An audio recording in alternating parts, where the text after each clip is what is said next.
There's one problem that used to drive me mad in e-commerce. It would kill trust with customers, ruin profits, and make me waste hours a week.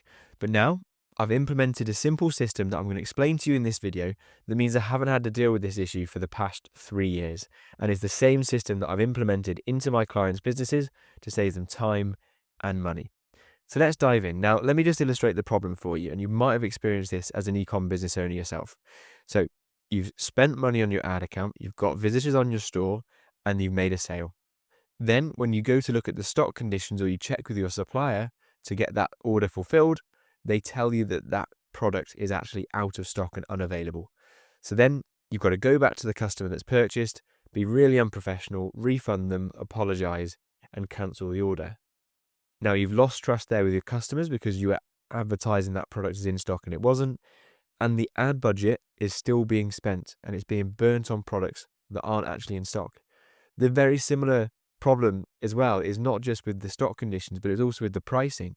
Very similar issue where you are maybe you're selling the same product to somebody else. If you're drop shipping, you've got the same supplier, that product. You are running ads towards those products, but you're wondering why they're not converting. And then you look online and look around at the other people selling that same product, and you realize that you've priced incorrectly, or other suppliers or other retailers are undercutting you on the price that you're selling at. And so they're winning a lot of sales from you. And so you're losing out on sales, you're wasting ad spend, and it's difficult to keep on top of this. So let me run you through the system that's going to help you overcome this problem. So there's two parts of this process. There is, first of all, checking the supplier's details, which is one process. And the second process is checking with your competitors. And this is laid out in simple bullet point steps so that whether it's you or if you're handing this over to a virtual assistant, they'll be able to follow this without needing any training. They can just follow the steps step by step. The first thing to do is to check with the supplier on their pricing and their stock, because you should get the majority of the information from your supplier. And then afterwards, we'll follow the step-by-step guide for checking with our competitors as well. Now, I recommend that you hire a virtual assistant, and I actually hire virtual assistants for my clients, put them in their business, get them set up on a process like this, so you can be confident that your pricing and your stock are all accurate. If you want my help with that, send me a message on Instagram and I can help you and guide you on how to get this set up in your business. So just find me on Instagram, the link is in the description. But this is the sort of process that I will give to you and work through with you. So very, very simple. All we need to have is this process in your business. And then the first step is to check a supplier contact detail sheet. So however you source your products, however you get your stock conditions, that's the first step, is to make sure that you give access to your VA to check the contact details so they know who to contact and where to get the pricing and stock conditions from. Now, with my businesses, I have multiple different suppliers, and sometimes you check the stock by email, sometimes you check by logging into a portal, like a dealer portal or a B2B login access. And then either way, we're going to check via logging in, and if it's not available through a portal, then we'll do the third step, which is to use the email address or phone number provided on a weekly basis to check the stock. And then we'll simply check the stock and the pricing of from the supplier's details. We'll do this on a weekly basis, and then we'll check the stock and the price conditions on our website and see if there's any differences. Then we'll just log our progress using a tracker sheet that we use to make sure this is done weekly, and we can always make sure that we're up to date with the stock conditions and the pricing.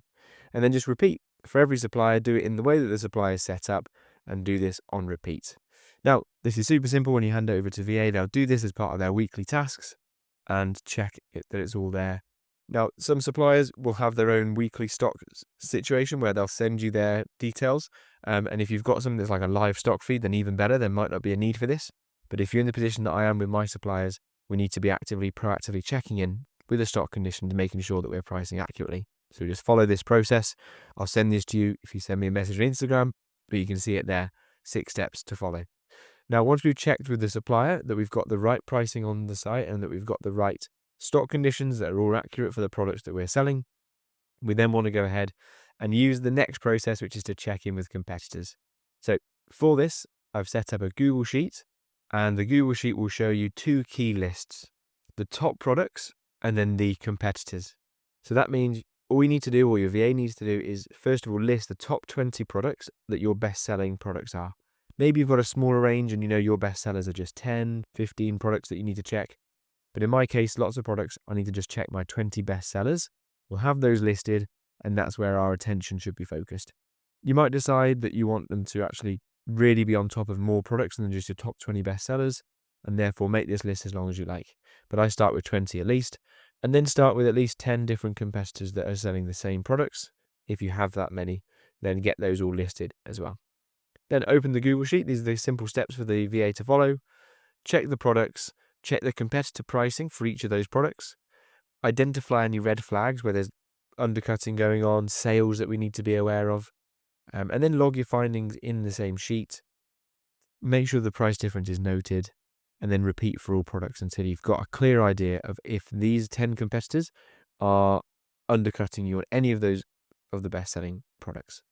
And this has been an absolute godsend. It means at the end we have a report, we have a clear sheet that shows if we're being undercut, and we know how to act on that to make sure that we're selling at a competitive rate. This has been, hands down, one of the best processes that I've put into my business and the business of my clients, because we're not letting down customers with inaccurate stock conditions, and we're not losing ad spend, spending money on ads when we've got the prices incorrect. So these processes, simple, follow them through, or take them away, put them into your business and get acting on them. If you want them, send me a message. But this has literally solved two of the biggest headaches that I had in e-commerce before putting this into place. So hope you've enjoyed this video today. Let me know if you have. Let me know if you planned to use these processes. And the best way to do that is to send me a message on Instagram, and I can get all the details across to you and help you out in your business. Also, feel free to chat with me as well if you think that I can help you with putting this in your store. It'll be a pleasure to help you out with that.